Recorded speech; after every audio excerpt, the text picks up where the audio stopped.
और इसी बीच एक और बड़ी खबर जहां आपको बता दें, दरभंगा केस में 2 आतंकी गिरफ्त में लिए गए। लश्कर के 2 आतंकियों को गिरफ्तार किया गया। हैदराबाद से ये गिरफ्तारी संभव हो पाई है। दरभंगा केस में 2 आतंकियों को गिरफ्त में लिया गया है। हैदराबाद से गिरफ्तारी हुई है और उनसे पूछताछ में लगातार बड़े खुलासे इस मामले में हो रहे हैं। जो ताजा जानकारी सामने आई है उसके मुताबिक लश्कर का हाथ है, पाकिस्तान का हाथ है। 2 लोगों की गिरफ्तारी हुई है। प्लेटफॉर्म नंबर 1 पर धमाका हुआ था, आपको याद होगा। और हमारी सहयोगी अनेरी हमारे साथ हैदराबाद से सीधे जुड़ रही है, उनसे और ज्यादा जानकारी लेते हैं। अनेरी, देखिए लगातार खुलासे हो रहे हैं। पूछताछ में भी 2 लोगों को गिरफ्त में लिया गया। घटना को अंजाम देने के बाद हैदराबाद में छिपे हुए थे।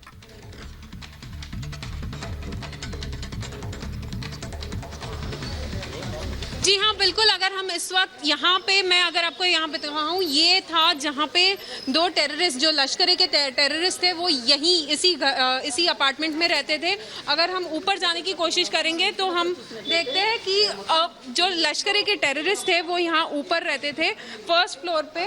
और साथ ही साथ जो NIA की टीम थी उन्होंने सर्चेस कंडक्ट की। और 15 जून को अगर हम देखें तो उन लोगों ने ये बताया था, CCTV फुटेज जो हमने एक्सेस की है सिकंदराबाद रेलवे स्टेशन पे, जहां IED का ब्लास्ट कपड़े में लपेट के उन्होंने रखा था और सिकंदराबाद से दरभंगा जाने वाली ट्रेन में उन्होंने ये ब्लास्ट रखा था, जो एक ब्लास्ट हुआ। और साथ ही साथ NIA ने ये भी कहा है कि 2012 में ये लोग जो है पाकिस्तान गए थे। और ये जो है ये घर है जो टेररिस्ट यहाँ पे रहते थे। और अगर हम ये आपको दिखाएं, ये घर है जहाँ पे ये लोग रहते थे।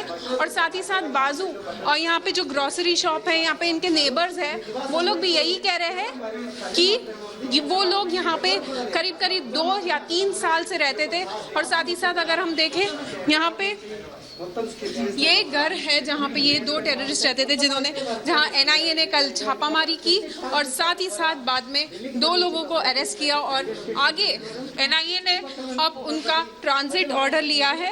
अब आगे पटना कोर्ट में उनको प्रोड्यूस किया जाएगा। पर जिस तरह से NIA की टीम बता रही है कि वो लोग यहाँ पे रहते थे, 15 जून को वो लोग सिकंदराबाद रेलवे स्टेशन गए, जहाँ पे एक IED को कपड़े में लपेट के पार्सल सेक्शन में रखा। बिल्कुल अनेरी लगातार वो तस्वीरें दिखा रही हैं। ये वो जगह है जहां पे 2 से 3 साल आतंकी रहे हैं। हम चाहेंगे अनेरी आप तस्वीरें दिखाते रहें, तस्वीरें हम अपने दर्शकों को दिखाते रहेंगे। ये वो जगह है जहां पर ये आतंकी रह रहे थे और यहीं पर छिपकर कहीं ना कहीं उन्होंने सारी प्लानिंग प्लॉटिंग की होगी। हमारे साथ हमारे सहयोगी केशव भी लगातार जुड़े हुए हैं। केशव, जिस तरह से खुलासा हुआ है, पाकिस्तान कनेक्शन सामने आ रहा है, लश्कर कनेक्शन सामने आ रहा है, किस तरह से इन्हें फंडिंग होती थी, ये सारी चीजें अब परत दर परत खुलेंगी, डिकोड होगा ये। बिल्कुल बिल्कुल, जिस तरीके से दरभंगा में ब्लास्ट हुआ उसके बाद कहीं ना कहीं बहुत सारी जो परतें हैं वो खुलती अब नजर आएंगी, क्योंकि जिस तरीके से उन लोगों ने यहाँ पर एक बड़ी साजिश को अंजाम देने की कोशिश की थी, जिस तरीके से एक्सप्लोसिव यहाँ लाए जा रहे थे और यहाँ से कहीं और भेजे जाने की, और बड़ी साजिश की जो बू आ रही है वो अब इस सारी चीजों से खुलकर आ सकेगा सामने। क्योंकि अभी आज जो है NIA की टीम है, दोनों आतंकवादियों को, जिन लोगों को गिरफ्तार किया है, NIA की टीम ने जिन लोगों को गिरफ्तार किया वो यहाँ अभी कोर्ट में प्रोड्यूस किया जाएगा। उसका हम लोग लगातार इंतजार कर रहे हैं कि वो कब आए और वो क्या किन बिना पर उन्हें यहाँ पर कोर्ट पर पेश कर रहे हैं, कोर्ट में पेश कर रहे हैं। इन बातों की भी जानकारी मिल पाएगी। हालांकि अभी हमारी बात शहनवाज हुसैन से हुई, उन्होंने साफ तौर पर कहा कि जिस तरीके से ये घटनाएं अंजाम देने की कोशिश की जा रही है, सभी चीजों की गहनता से जांच की जाएगी और जो दोषी हैं उन्हें किसी भी तरीके से बख्शा नहीं जाएगा। उनकी तमाम ये कोशिशें, उन्होंने कहा कि केंद्र सरकार लगातार इस बात में लगी हुई है, उनकी पूरी कोशिश लगी हुई है और तमाम सरकार, चाहे बिहार की बात की जाए, बिहार भी हर तरीके से कोशिश में लगा हुआ है कि आखिर उनकी साजिश का क्या नतीजा निकलने वाला था, ये किस तरह की साजिश थी और ये सारे एक्सप्लोसिव किस रास्ते से आकर कहां जाने वाले थे, ये तमाम सारे सवाल जो हैं वो खंगालने की कोशिश की जाएगी। और जिस तरीके से अभी हमारे पास जो जानकारी आ रही है कि जो टीम है वो दरभंगा में फिर से संभवतः वो वहां पर जाएगी और वहां से भी जो और है, दरभंगा को क्योंकि आपने जिक्र किया, टीम जाएगी, रिक्रिएशन करा सकती है, जानकारी ले सकती है। हमारे साथ दरभंगा से हमारे सहयोगी धर्मेंद्र लगातार जुड़े हुए हैं। धर्मेंद्र, ATS और NIA की बड़ी सफलता है, इन दोनों को हैदराबाद से धर दबोचा गया। जानकारी मिली कि उत्तर प्रदेश के रहने वाले थे, दरभंगा में इन्होंने प्लानिंग प्लॉटिंग की, पाकिस्तान कनेक्शन, लश्कर कनेक्शन, यानी देखिए बहुत बड़ी प्लानिंग चल रही है। किस तरह से दहलाने की कोशिश भारत को हो रही है।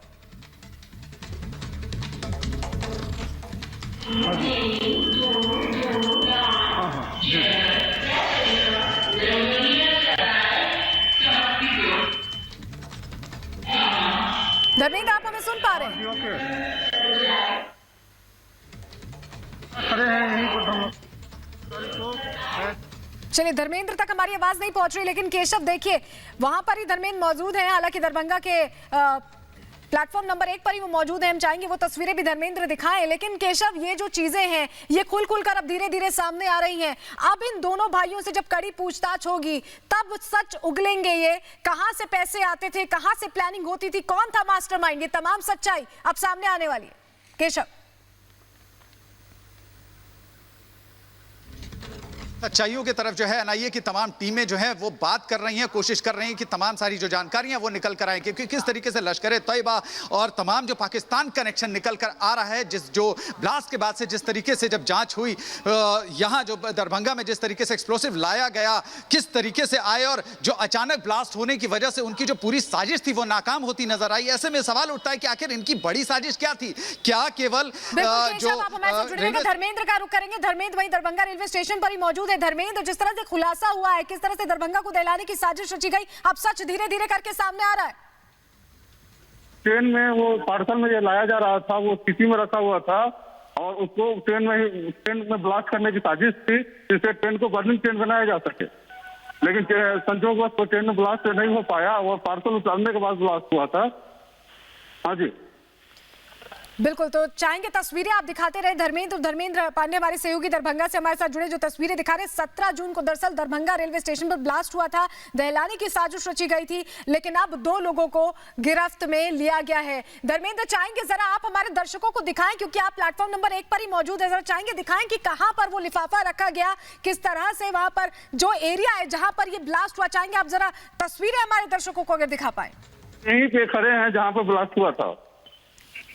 17 तारीख को 3:30 पर यहीं पर ब्लास्ट किया गया था और दरभंगा में पहले भी आतंकवादी संगठन काफी सक्रिय रहे हैं। 2001 से 2013 तक काफी बहुत सारे आतंकवादियों की गिरफ्तारी भी हुई है 2001 से 2013 के बीच में। आप जी बिल्कुल, चाहेंगे धर्मेंद्र आप तस्वीरें दिखाते रहें। केशव के पास चलेंगे, तस्वीरें आप दिखाते रहिएगा धर्मेंद्र, क्योंकि दर्शक तस्वीरें देखना चाहते हैं कि आखिर वो जगह कहाँ थी। केशव, जिस तरह से इन 2 लोगों की गिरफ्तारी हुई है, बताया जा रहा है, जो अनेरी बता रही हैं कि 2 से 3 साल एक घर में रहते थे, किराए के मकान में रहते थे और किसी को खबर तक नहीं थी कि ये आतंकी है, ये वो लोग हैं जिन्होंने ब्लास्ट प्लान किया। देखिए, कहीं ना कहीं ये आतंकियों की जो साजिश है इसी तरह चलती है कि जिस तरीके से वो जिस इलाके में रहते हैं उनके बारे में किसी को कोई कानो कान खबर नहीं होती और ये इस तरीके के स्लीपर सेल्स लगातार काम करें। बिहार में कई तरह के ऐसे सबूत भी मिले हैं, जिस तरीके से अभी धर्मेंद्र ने बताया कि दरभंगा में भी इस तरह की घटनाएं 2013 से भी चल रही हैं और इसके अलावा कई बिहार के कई हिस्सों में इस तरह की जो घटनाएं हैं वो सामने आई हैं। जिस तरीके से ये प्लांट करने की कोशिश की गई थी, जैसा उन्होंने बताया कि घटनाएं लगातार सामने आ रही है। लेकिन देखिए, एटीएस और एनआईए को सफलता मिली। हम चाहेंगे अनेरी के पास चलते हैं। अनेरी, जिस घर में ये रहते थे, चाहेंगे दर्शकों को दिखाएं किस घर में ये रहते थे और कितने वक्त से रह रहे थे।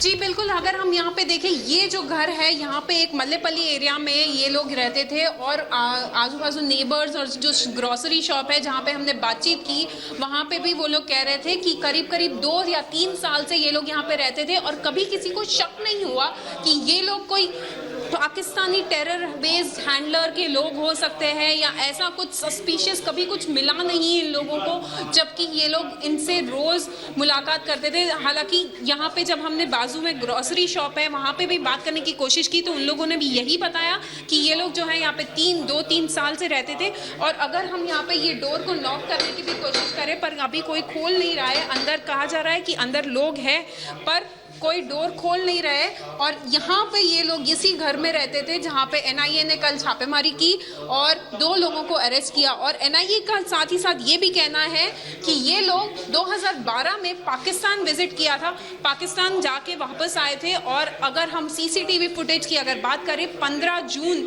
जहाँ पे रात के 8:30 बजे के आसपास ये लोगों ने एक कपड़े में एक आईईडी का सामान रखा और सिकंदराबाद रेलवे स्टेशन से दरभंगा जाने वाली ट्रेन में पे बिल्कुल। ये लोगों ने ये पार्सल रखा था, जहाँ पे हमने बिल्कुल ये देखा पार्सल रखा था और जहां पर ब्लास्ट हुआ था। अनेरी ने वो तस्वीरें दिखाई दर्शकों को कि जहां पर ये दोनों भाई रहा करते थे, उत्तर प्रदेश के रहने वाले थे और इन्हें एनआईए और एटीएस ने गिरफ्त में ले लिया है।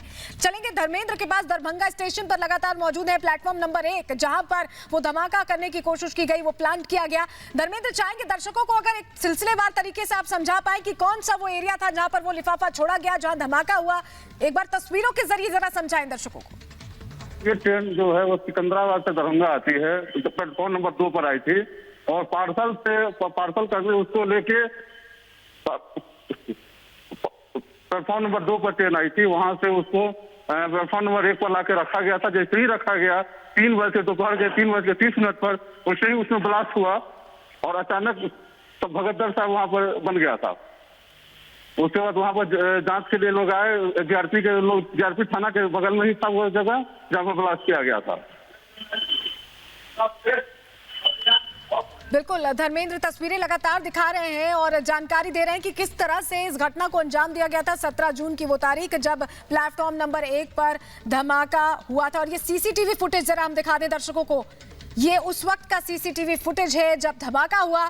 तस्वीरें हम आपको दिखा रहे हैं, देखिए लोगों की आवाजाही जारी थी। प्लेटफॉर्म नंबर 1 की ये वो तस्वीरें जो 17 जून की तस्वीरें हैं जब धमाका हुआ। पार्सल में छुपा कर रखा गया था आईडी, जिसके बाद धमाका हुआ है कपड़ों के बीच। देखिए ये तस्वीरें हम आपको दिखा रहे हैं, लोगों की आवाजाही जारी है और अचानक ही यहां पर धमाका होता है। तस्वीरें देखिए, ये सीसीटीवी फुटेज सामने आया है। साजिश रची गई थी, कोशिश की गई थी कि ट्रेन को निशाना बनाया जा सके, लेकिन अब इसे डिकोड कर लिया एटीएस और एनआईए ने अपनी पूछताछ में, जांच में आगे बढ़ते हुए। हैदराबाद से 2 लोगों को गिरफ्त में लिया, उत्तर प्रदेश के रहने वाले बताए जा रहे हैं जो इस घटना में शामिल थे। लेकिन मास्टरमाइंड कौन था, कहां से सारी चीजें अरेंज हुई, किस तरह से आईडी मिला, विस्फोटक सामग्री कैसे मिली, उसे कैसे प्लान किया गया, ये तमाम चीजें पूछताछ में अब निकलकर सामने आएंगी। सीसीटीवी फुटेज फिलहाल आपको दिखा रहे हैं। अनेरी लगातार हमारे साथ जुड़ी हुई है। अनेरी, जिस तरह से खुलासा हुआ ये बताता है किस तरह के स्लीपर सेल्स अलग अलग जगह छिपे होते हैं आप, क्योंकि उस घर के पास मौजूद है जहां वो रहते थे। जो आसपास के लोग, उन्हें खबर तक नहीं है कि उनके बगल के घर में कौन रहता था। तो ऐसे स्लीपर सेल्स को अब डीएक्टिवेट करने की कोशिश हमारे सुरक्षा बल कर रहे हैं। एटीएस एनआईए की बड़ी सफलता इसे मानी जाए।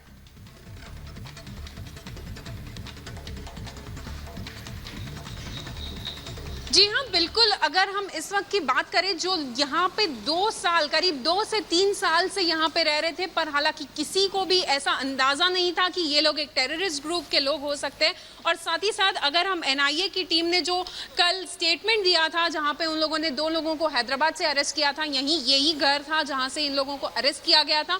और साथ ही साथ अगर हम बात करें, ये जो एरिया है, पूरा इलाका एक रेसिडेंशियल इलाका नजर आता है जहाँ पे ये लोग रहते थे और किसी को भी शक नहीं हुआ कि ये लोग एक टेररिस्ट ग्रुप के हैंडलर हो सकते हैं। और साथ ही साथ अगर हम एनआईए की स्टेटमेंट की बात करें, जहां पे एनआईए ने साफ साफ लिखा है कि ये लोग एक बड़ा धमाका प्लान करने वाले थे अक्रॉस इंडिया, पूरे देश भर में एक दहशत फैलाने की साजिश थी इनकी, जो अब एक तरीके से हम अगर देखा जाए तो ये एक बहुत बिल्कुल अंजेरी, तो ये तस्वीरें दिखा रही हैं जहां पर देखिए ये वो इलाका है, हैदराबाद का वो इलाका अरेस्ट पर ये दोनों आरोपी रहा करते थे। और इनसे पूछताछ में अब जो तमाम जानकारियां निकलकर सामने आएंगी कि आखिर कैसे ये सारी चीजों को प्लान किया गया, एग्जीक्यूट किया गया। लेकिन बड़ी सफलता एनआईए और एटीएस के लिए गिरफ्त में लिया गया और अब आज पेशी भी होगी, पूछताछ जारी है इस मामले में।